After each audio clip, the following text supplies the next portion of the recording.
What if I told you that the Earth used to be ruled by a single supercontinent called Gondwana? It was home to creatures that were so strange and scary that they looked like they were from a nightmare. What kind of world was this, and what happened to these huge creatures from long ago? In this old world, there is a small but quick animal that moves through the thickets like a predator. Ligabueino is one of the tiniest dinosaurs ever found. It's about the size of a house cat, but it is very important to this environment. The story of Ligabueino starts in the La Amarga Formation in Argentina. In 1996, the famous José Bonaparte led a group that found the preserved remains of the animal. Finding this piece was like finding a lost piece in a huge jigsaw puzzle. It gave us new information about the huge variety of life that lived in Gondwana in the past. Ligabueino was fast and agile, which helped it find food and avoid being eaten.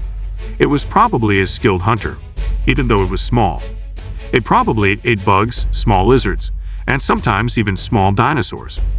We will learn more about Ligabueino's life and look at where it fits in the dinosaur family tree, as well as how it may have lived in the past. In Argentina's La Amarga Formation, a group of paleontologists made an interesting find: tiny, fragile bones belonging to a predator that had never been seen before.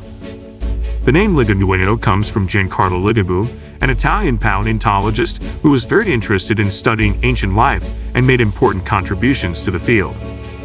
Ligabueino Andesi is its full name, and it refers to the Andean area of Argentina where it was found. This gives this tiny predator official recognition in the scientific community.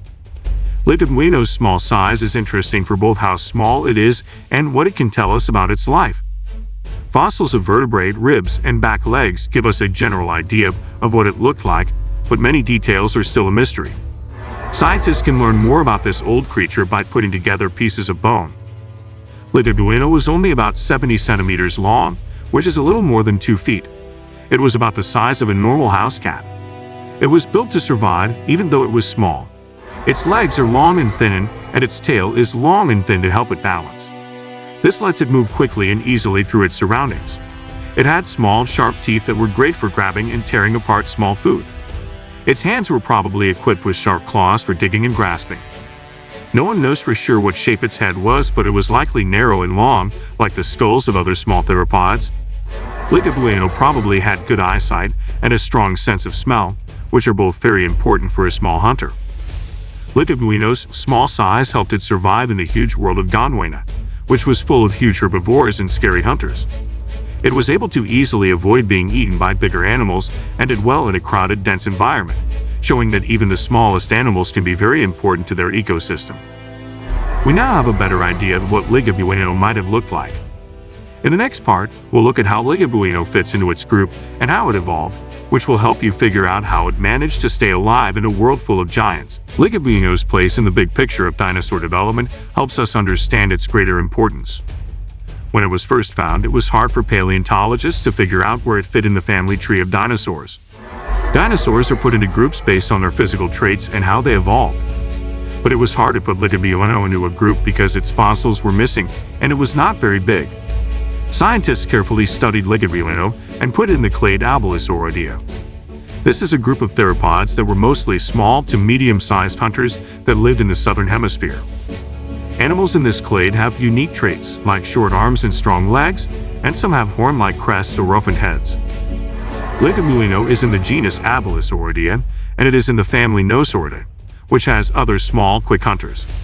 Dinosaurids did well in a variety of environments. They were quick and agile, which helped them hunt prey in a world ruled by bigger dinosaurs. Ligabueino's cousins developed special traits that helped them survive in Gondwana's changing landscapes. The Abelisauridae clade is a branch of the Ceratosauria group, which split off from other theropods very early on. This means that Ligabueino and its relatives come from a long time ago, all the way back to the Jurassic period, even though Ligabueino lived in the early Cretaceous. There are still a lot of questions about Ligabueino's classification, even though we know a lot about it. Ligabueino might have stronger ties to other uncommon dinosaurs or be a new branch of the Dinosauridae family, according to some scientists. We might have a better idea of how these dinosaurs lived and evolved with each new find. We learn more about how complicated evolution is as we figure out Ligabueino's place in the dinosaur family tree. Because of its unique features, this tiny hunter shows how diverse and adaptable dinosaurs were. Now that we know what kind of animal Ligabueino is, we can talk about how it lived, Imagine a place where the sun beats down on mostly dry land. This is the world of the La Amarga Formation in the early Cretaceous. With its rocky outcroppings and sparse plants, this area was very different from the lush forests that people usually think of when they think of dinosaurs. Instead, it looked like a huge open park with bits of greenery, but only the toughest plants could grow there. This was a very hard place for Ligabueino to live, and it was no bigger than a house cat. Picture it moving quickly and easily through bushes and rocks, using its quick legs and maybe feathered body to catch its prey. Ligabueino probably ate bugs, small mammals, and maybe even the leftovers of other hungry animals. The animal's small size helped it sneak up on its food and use its speed to its advantage. But Ligabueino wasn't the only one in this old land. The place where it lived was home to many interesting animals. Think of huge plant-eating dinosaurs like the Theropods, standing tall and reaching out with their long necks to the few plants that are there. There were also other meat-eating dinosaurs in the area, some of which were much bigger than Ligabueino. This made a complicated web of life in which each living thing had a special job to do. Ligabueino, even though it was small, played a big role in this environment. It was a tiny but effective predator of the bigger animals. Think of Ligabueino running through the ancient scenery with lightning-fast feet and sharp eyes. Because it was so small, it had to be fast and agile to catch its food. It would chase bugs or small animals at a quick speed. It may have been able to catch food quickly thanks to its small, sharp teeth and sometimes feathered features. The bigger animals were stronger, but the Ligabueino was fast and sneaky, so it could catch its prey. Ligabueino might not have been the only one who hunted. Think about how these little dinosaurs might have worked together in small groups, planning and coordinating their moves to find food more quickly.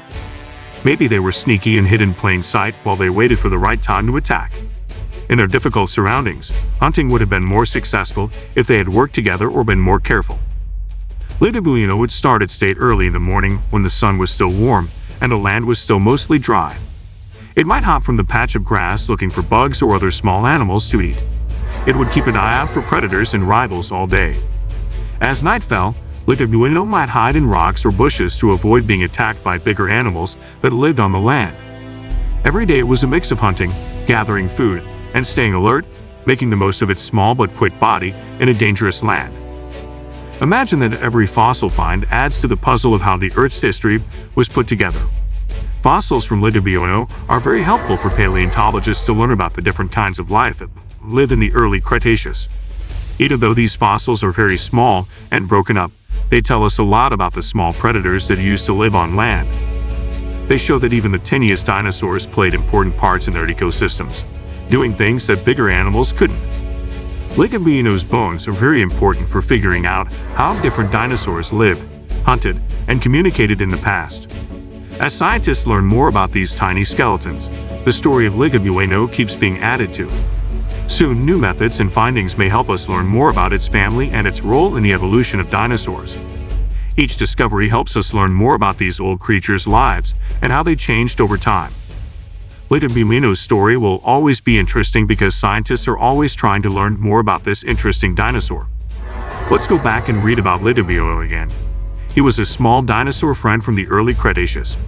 This small theropod was found in the semi-arid areas of what is now Argentina. It was not much bigger than a house cat. The remains of its parts show that even the tiniest predators had their place in the world. Ligabueino's thin-bodied and quick moves make it look like a quick hunter that fits in well with its surroundings. We're learning a lot about the different kinds of life that lived in Gondwana by putting together what Ligabueino looks like and what part it played in the ecosystem of the time. Our trip doesn't end here, though. Discover a lot more about the interesting world of small theropods and other old animals. Dig deeper into the mysteries of these tiny dinosaurs and keep an eye out for new finds that change how we think about life in the past. If you want to know about other small dinosaurs like this, please subscribe and stay tuned for more fun tours of the dinosaur world.